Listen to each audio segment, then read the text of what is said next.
தமிழ்நாட்டில் இருந்த அரசியல்வாதிகளிலேயே அதிகபட்ச அதிர்ஷ்டம் உள்ள அரசியல்வாதி நம்ம கலைஞர் ஐயா தான். என்னது, அவர் ஒரு திரைக்கதை ஆசிரியராக தானே வந்திருக்காரு. திரைக்கதை ஆசிரியராக வந்தவர் இன்றைக்கி அவர் ஆண்டு, அவரோட பையன் ஆண்டு, இன்னும் அடுத்து அவரோட பேரை ஆள போகிறாரு. அந்த நிலமையில் இருக்குது தமிழ்நாடு. இவங்களுக்கு எல்லாமே என்ன சொல்கிறது, எது கிடைச்சாலும் இவங்களுக்கு தான் முதல்ல கிடைக்குதுன்ற மாதிரி. செயற்கைக்கோள் ஒளிபரப்புன்னு வந்துச்சு, சன் டிவி தான் அது ஃபஸ்ட் எடுத்தது. அவங்க தான் அதை யூஸ் பண்ணிக்கிட்டாங்க. அதனால் அந்த ஒரு தொலைக்காட்சி அவங்களுக்கு கிடைக்கும்போது மக்கள்கிட்ட ஈஸியாக அவங்களால போக முடியுது. அவங்களோட கருத்துக்களை வந்து பொதுவாக செய்தி மாதிரி, பொது செய்தி சொல்கிற மாதிரி அவங்களோட சொந்த சிந்தனைகளை மக்கள்கிட்ட திணிச்சிக்கிட்டே இருந்தாங்க. ஜெயலலிதா அம்மாவுக்கு ஒரு ஓட்டு விழக்கூடாதுன்ட்டு அந்த ஊழல் கேஸெல்லாம் ரொம்ப மக்கள் மத்தியில் பாப்புலர் ஆக்குனது சன் டிவி தான். அப்புறம் நம்ம வீரப்பன் விஷயங்களை சன் டிவி தான் கொண்டு வந்துச்சு. நிறைய விஷயம் நம்ம நித்யானந்த பிரச்சனையும் சன் டிவியில் தான் இருந்துச்சு. நக்கீரன் வந்து கலைஞர் அவங்க ஃபேமிலியோட ரொம்ப நெருக்கமாக இருந்ததுனால இந்த சந்தன வீரப்பனும் நித்யானந்த கேஸும் சன் டிவி தான் ஒளிபரப்புறாங்க. அது ஒரு டிவியில் போடலாமா, பிள்ளைங்கள்லாம் பார்ப்பாங்களே, எந்த ஒரு இது, ஏன்னா அதிகாரம் அவங்க கையில் இருந்தனால எல்லாம் பண்ணிகிட்டு இருந்தாங்க. ஒரு ஆபாசமான விஷயத்த போட்டாங்க. அது ஆபாசமாக கண்ணுக்கு தெரியாட்டாலும் அது ஒரு விஷயத்த சொல்லுதில்ல. இப்படி அவங்களுக்கு தேர்தலுக்கு ரொம்ப பெரிய இது என்ன சொல்கிறது, பலமாக இருந்தது சன் டிவி தான். இன்றைக்கி வரைக்கும் நம்ம அதில் செய்தி பார்த்துட்ருக்கோம் நம்பி, ஏதோ பொதுவாக நடுநிலையான செய்திகள் அப்படின்னு நம்பி பார்த்துக்கிட்டு இருக்கோம். ஆனால் அது எப்பயுமே ஒருதலைபட்சமான செய்திகள் கொடுக்கக்கூடியது தான். இப்போ யூடியூப்புக்குள்ளேயே நுழைஞ்சிட்டாங்க. யூடியூப்புக்குள்ளேயே அவங்க வேலையை காட்ட ஆரம்பிச்சிட்டாங்க. அயோத்தி ராமர் கோயிலுக்கு சிலைக்கு கல் கொடுத்தவர் வந்து ஒரு தலித்தான். அழுத்தி அழுத்தி சொல்கிறாங்க, தலித்துன்னு அழுத்தி சொல்லிகிட்டு இருக்காங்க. கர்நாடகத்தை சேர்ந்த தலித் விவசாயி. அவர் இதில் வந்து பாறை நிறையா இருந்தாலும் தொந்தரவாக இருந்துச்சு, அதை தோண்டி எடுத்த போது அந்த கல்லை 3ஆக வெட்டினாங்களாம். பெரிய பாறையை 3ஆக வெட்டினப்ப அதை ஒரு கல்லை வந்து அயோத்திக்கு அனுப்புனாங்களாம். அயோத்திக்கு அனுப்புறதுக்கு அவருக்கு 6 லட்ச ரூபா செலவாச்சான். இதில் இருந்து அந்த அமைப்பு இருக்குல்ல, அந்த ராமர் கோயில் கட்டுற அமைப்பு, அவங்ககிட்ட இருந்து 1,95,000 தான் கொடுத்தாங்களாம். அப்புறம் வந்து அந்த கல் குவாரிக்காருக்கு வந்து 80,000 ரூபா வந்து அபராதம் போட்டாங்களாம், இந்த மாதிரி தோண்டி எடுத்ததுக்காண்டி. அப்போ நாங்கள் அபராதம் கட்டியிருக்கோம், நாங்கள் 6 லட்ச ரூபா செலவழிச்சு போனாக்க எங்களுக்கு 2 லட்ச ரூபா தான் கிடச்சிருக்கு, அப்போ 4 லட்ச ரூபா செலவழிச்சிருக்கோம். அவர் பேர் ராமதாஸ் என்னமோ சொல்கிறாங்க. ஆனால் அயோத்தியோட இந்த கோயில் திறப்பு விழாவுக்கு எங்களை அழைக்கலை அப்படின்னு சொல்லிட்டு சொல்கிறாங்க. அதுக்கு சன் டிவியில் என்ன தலைப்பு வச்சுருக்காங்கன்னா, அயோத்தி ராமருக்கு கல் கொடுத்த தலித் விவசாயிக்கு நடந்த அநீதி. அநீதினாலே என்ன அர்த்தம்னா, ஒருத்தவங்க பணத்தை வாங்கிட்டு ஏமாத்துறது, அவங்களுக்கு உடல் ரீதியாகவோ ஏதோ ஒன்று கஷ்டம் கொடுக்கறது தான்.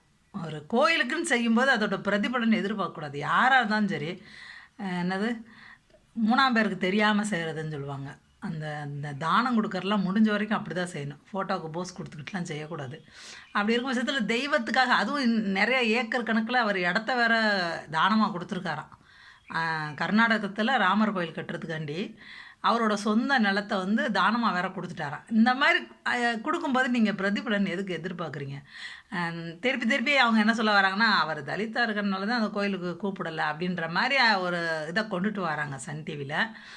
இதையே பிடிச்சி தொங்குறாங்க.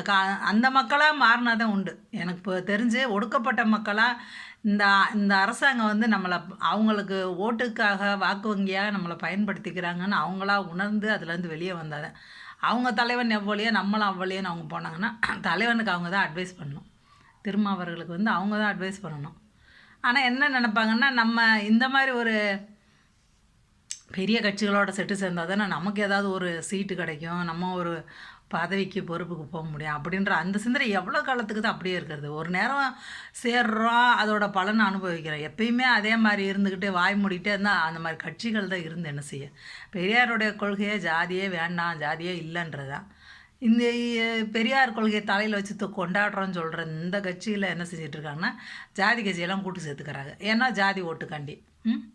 அவர் என்ன பேசுகிறது, என்ன கொள்கையை அவங்க இது பண்ணிகிட்ருக்காங்க. பெரியாரோட கொள்கை என்ன, எதை கடைப்பிடிச்சிட்ருக்காங்க? எல்லாத்தையும் அறகுறையாக கடைப்பிடிச்சிட்ருக்காங்க. எந்த கொள்கையை அவங்க முழுசாக கரெக்டாக கடைப்பிடிக்கிறாங்க? 50-50 தான். இனிப்பு புளிப்பு உப்பு, இனிப்பு அப்படின்ற மாரி 50-50 தான் அவங்க கடைப்பிடிக்கிறாங்க. அதுவும் ஊர் மக்களை ஏமாத்துறதுக்காண்டி கடைப்பிடிச்சிட்டு இருக்காங்க. மனசார கடைப்பிடிக்கிறாங்களா? அதுதான் ஏதாவது கோயிலுக்கு இப்ப மனுஷங்களுக்கு நம்ம செய்ற உதவிய விளம்பரப்படுத்திக்க கூடாது. அப்ப விளம்பரப்படுத்திக்க கூடாதுன்னா, இன்னாருக்கு நான் செய்றேன்னு ஒரு ஃபோட்டோ காப்பி எடுத்து காட்டிக்கிட்டு இருக்கக்கூடாது. ஒரு வீடியோ, ஃபோட்டோ அந்த மாரி இவருக்கு நான் ஹெல்ப் பண்றேன் அப்படின்ட்டு. அதே செய்யக்கூடாது. அ அதே நேரத்தில இந்த மாரி கோயிலுக்கு என்ன எப்படி உங்க பேர் எங்கனக்குள்ள பொறிப்பாங்க கண்டிப்பா. கல்வெட்டுன்னு ஒண்ணு அங்க இருக்கும். பொறிப்பாங்கல்ல. இவங்க என்னென்ன குடுத்துருக்காங்கன்றது அவங்களுக்கு இருக்குல்ல. அதுக்குன்னாரு என்ன? அதுவும் இல்லாம இப்ப என்ன சொல்றாங்க, பொதுமக்களுக்கெல்லாம் இனிமே தான் அனுமதி வழங்க போறாங்கன்னுலாம் சொல்றாங்க. எனக்கு சரியா தெரியல. விஐபிகள் மட்டும் தான் முதல் நாள் அந்த இதில கலந்துக்கிட்டதா சொல்றாங்க. ஒரு டிவி எப்படி ஒரு அரசியலுக்கு உதவி செய்யுதுன்னு இதான் பார்க்கணும். ஜெயலலிதா அம்மா கூட அவங்களோட டிவி எந்த அளவுக்கு உதவி செஞ்சிருக்காது. ஏன்னா, அவங்க அவங்க அவங்களோட தொலைக்காட்சி நடத்தின விதமே வேறு. கிட்டத்தட்ட பாதி தூர்தர்ஷன் மாரி தான் இருக்கும். செய்தி மட்டும் ஜெயலலிதா அம்மாவுக்கு ஆதரவா இருக்குமே தவிர, அதில போடுற நாடகங்கள், அதில போடுற எல்லா நிகழ்ச்சியுமே தூர்தர்ஷன் மாரி கொஞ்சம் கலைநயத்தோட இருக்கும். ஜெயா டிவில. அம். அதான் இந்த செய்திகளை எப்படி கொண்டு போகிறாங்க பாருங்கள், மக்கள் மத்தியில் எப்படி கொண்டுட்டு போகிறாங்கன்னு. அதாவது இந்த கட்சி வந்து தாழ்த்தப்பட்ட மக்கள், ஒடுக்கப்பட்ட மக்களை வந்து ஒதுக்கி வைக்கிறாங்க அப்படின்ற மாதிரி கொண்டு போகிறாங்க.